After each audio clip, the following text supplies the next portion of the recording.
Now I will show you how to make bar plots in Matlab with error bars and also without error bars. You'll also see how to do some plotting with matrices instead of vectors, and you will see how Matlab treats matrices when generating error bars. So the basic function for creating error bars is really simple. All you have to do is use the function bar and provide one input. In this case, I'm providing one input, and that specifies the height of the bars. So these bars have height 1, 2, 3, 4. You can also see the x-axis coordinates are 1, 2, 3, 4. Maybe that's a little bit confusing. What if I do something like this? I'll say 1, -2, 5, and 4. Okay, so now I run this code. Now you see that the data, the numbers that I have inputted into the bar function correspond to the height of the bars. So 1, -2, 5, and 4. And then the bars are plotted as 1, 2, 3, 4. Now maybe you want to specify the exact x-axis locations of the bars. That is possible using two inputs into the bar function. So the first input corresponds to the x-axis coordinates, and the second input corresponds to the heights of the bars, so the y-axis coordinates. So you can also see that by default, Matlab is going to assume that the first input, if you don't provide, or if you provide only one input, that's the height of the bars, then Matlab will set x to be integers 1 through however many numbers you input. Okay, so here we are going to input numbers separately, and notice that I'm skipping 3 and 4 here. So that is actually the mechanism for putting your bars in groups like this. So this would be appropriate if you have two sets of data to show. This would be one set of data and another set of data. So we can do grouping by having the x-axis coordinates be separated by a space here. Now what I'm going to do is generate a matrix and use that as input into the bar function. So here's a matrix. It's a 2 by 3 matrix, so 2 rows and 3 columns. Now the question is, how is Matlab going to deal with this kind of input? What is Matlab going to do with this matrix input? Let's find out. So this is pretty interesting. We have two groups. Matlab automatically grouped these two sets of bars. So this is group 1 and this is group 2. And then we have 1, and then this one is 2, and then 2 and 3 and 3 and 4. So let's see how that corresponds here. So notice that the first group of bars here corresponds to these numbers, 1, 2, 3, so that's the first row. And then the second group of bars here corresponds to the values specified in the second row. So that's pretty interesting. So now we can ask the question, what happens when we transpose the matrix, the data matrix mat? Transpose is an operation where you swap the rows and the columns. And you can implement the transpose in Matlab with a single quote, a single apostrophe directly after the matrix like this. There's also a function transpose, but this is generally the easiest way to do it.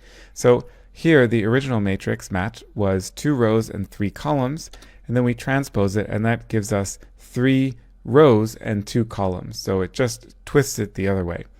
Okay, so let's see what happens. In fact, I think I'll put this in a new figure so we can compare. So open up a new figure, and then I'll type bar mat transpose, and now we get the opposite results. Now notice it's exactly the same numbers, so we haven't actually changed the numbers, and that means that all of these bars that you see here, those are exactly the same bars that are here. They're just grouped in different ways. So Matlab is grouping bars according to rows of the input matrix. So here we have row 1, that is the numbers 1, 2, so we get a group of bars with heights 1, 2. And then row 2 is 2, 3, and row 3 is group 3 here in the bar plot, and that is 3, 4. So on the one hand, this makes Matlab and the bar plot in particular very flexible. It allows you to group bars in different ways, but it also means that when you are entering a matrix input into the bar function, you have to be careful. You have to be mindful that the plot is coming out with the grouping that you are looking for, the plot that you are expecting. Okay, so this is all about error bars and bars without error bars. So notice that there's just a flat line here. Now in this case, we don't actually have any error bars, but it does happen often if you are measuring data, if you're showing real measured data, that you might have error bars. Maybe those error bars show the variability around the mean or some kind of statistical confidence interval, something like that. So we need to know how to produce error bars. So what I'm going to do is use this function error bar, and you can see that I'm providing 3 inputs, and you can probably guess what these 3 inputs correspond to. They are, well, the x-axis locations, the y-axis coordinates, which is the heights of the bars, and then this third input, I'm calling this variable e, those are the error bars. And these are, by default, if you just provide one input, these are symmetric error bars. So it's going to be 1 unit up and also 1 unit down. So let's see what this looks like.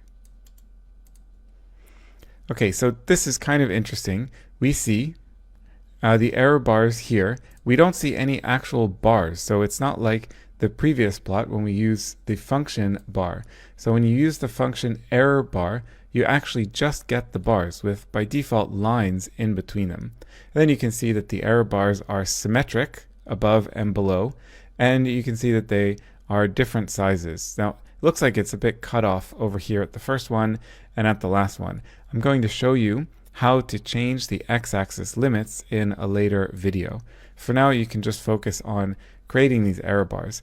Now, if you don't like these lines going between these different bars, then you can add a third optional input, which is actually similar to the line specification input that you use for plot. So for example, we can write r dot, and that is going to give us red dot. So now we have this little dot over here in the middle of the error bar. Okay, and then a title, error bar alone. But it often looks nicer when you do something like this. I'm going to put this in a subsequent subplot down here. So what I'm going to do is just generate a regular error bar, a regular bar plot without any errors. So there are no error bars shown here. Then I type hold on, and then I put an error bar on top of that. And I think this is starting to look pretty good. We can add the title here. Now, there are ways to make this look even nicer. We can change the color of the bars. We can change the color and the thickness of the error bars. We can change the labels here. So maybe you don't want this labeled 1, 3, 4, 7, 8. Maybe this is condition 1, condition 2, condition 3, and so on. Changing all of these features of the plots is also fairly easy to do. It is going to be the main topic of a video. I think it's maybe in 2 videos from now. It's called Improve Your Figure with Get and Set. I hope you enjoyed this introduction to creating bar plots and error bars. In the next video, I'm going to show you how to create images, so pictures of matrices. See you soon.